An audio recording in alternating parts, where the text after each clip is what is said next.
नमस्कार, मी पुष्पा गांगर्डे. आई तुमच्या संवादाची सोबती या यूट्यूब चॅनलमध्ये तुमचं सहर्ष स्वागत करत आहे. आपण मागचा व्हिडिओ पाहिला आहे, त्यामध्ये आपण कपडे धुताना काय संभाषण बाळाबरोबर करू शकतो याविषयी बनवलेलं आहे.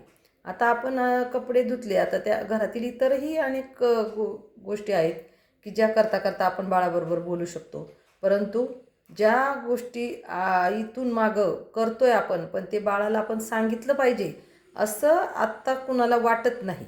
त्याच्यामुळं तर ते बाळ कमी बोलतं की बऱ्यापैकी आत्ताच्या ज्या आई आहेत ते बाळ झोपलंय किंवा कोणी सांभाळतंय तोपर्यंतच ते काम पटकन करून टाकून बाळाला घेणं यासारखे प्रकार घडत आहेत की जेणेकरून बाळ त्याच्याबरोबर तिच्याबरोबर जर तो कृती करत असेल तर तो स्वतः खराब होतो. कपडे भिजत आहेत काय करतो, स्वयंपाक करताना बरोबर घेतलं तर त्याचे कपडे खराब होत आहे, तो फरशी खराब करतोय, किचन ओटा खराब होतोय.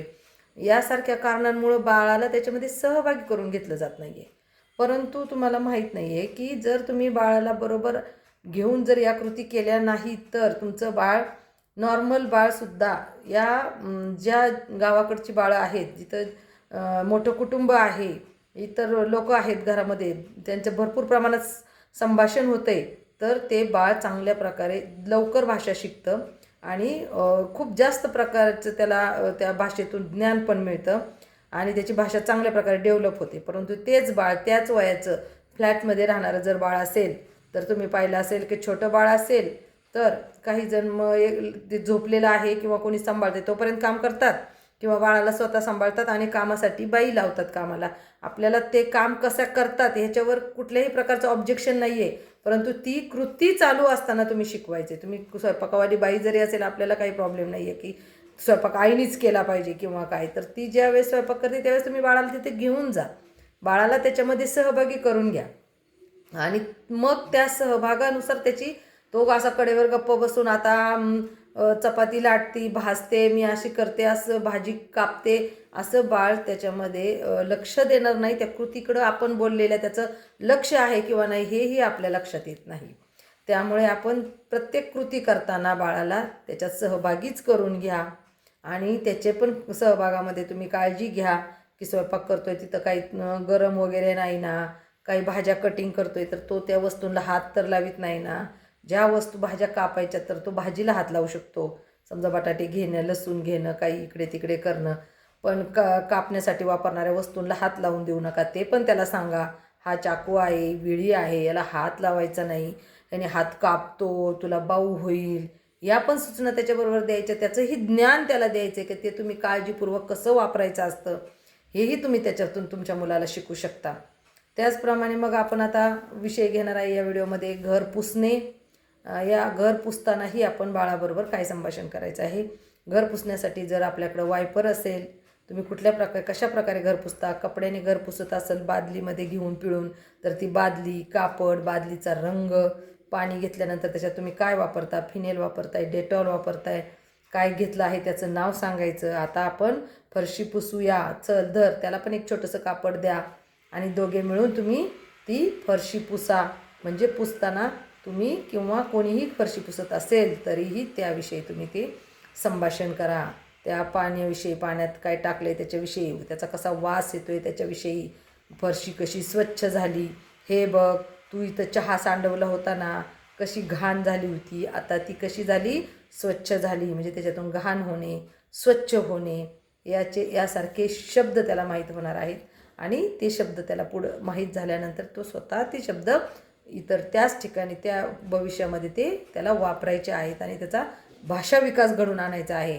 म्हणून आपल्याला त्याला घर पुसतानाही त्याच्यात सहभागी करून घेऊन आणखीन मी सांगितल्यापेक्षाही इतर तुम्हाला जे जास्त वाक्य किंवा कुठलाही त्याच्यात प्रसंग घडू शकतो, तो थांब, मी पुसतो, पाणी सांडलं, बादली सांडली, काय असेल नसेल ते सर्व प्रकारचं संभाषण तुम्ही जेव्हा त्याच्याबरोबर करत राहणार आहेत त्याच वेळेस त्या बाळाचा भाषा विकास होणार आहे आणि त्याला चांगल्या प्रकारचं बोलता येणार आहे.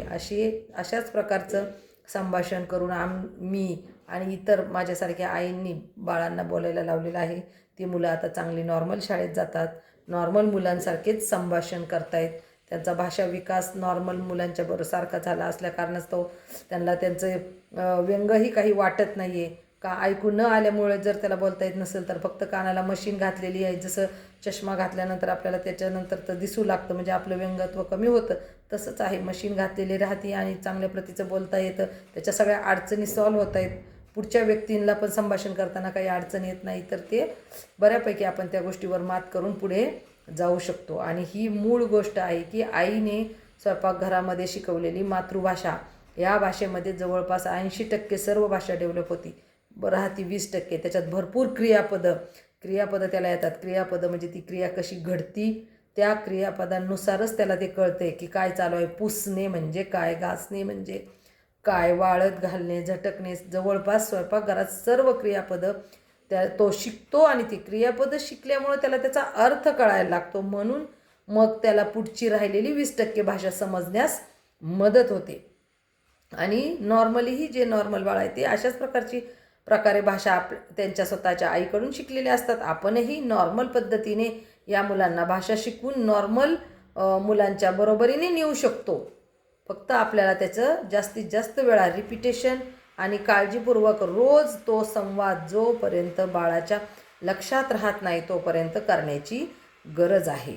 अशा प्रकारच्या बोललेल्या मुलांचेही व्हिडिओ मी याच्यामध्ये यूट्यूबमध्ये काही टाकलेले आहेत.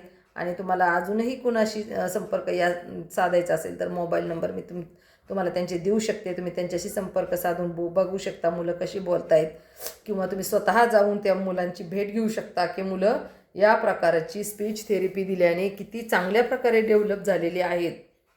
आणि ते पाहिल्यानंतरच तुम्ही याचा अवलंब केला तरी काही अडचण नाही आहे. आणि यासारखे भाषा शिकण्यासाठी स्पीच थेरपी कशा प्रकारे द्यावी यासाठी ती स्पीच थेरपी देण्यासाठी घरगुती पद्धतीची तुम्हाला जर मार्गदर्शन पाहिजे असेल तर यासारखे नवीन व्हिडिओ पाहण्यासाठी आई तुमच्या संवादाची सोबती या यूट्यूब चॅनलला लाईक करा, शेअर करा, सबस्क्राईब करा.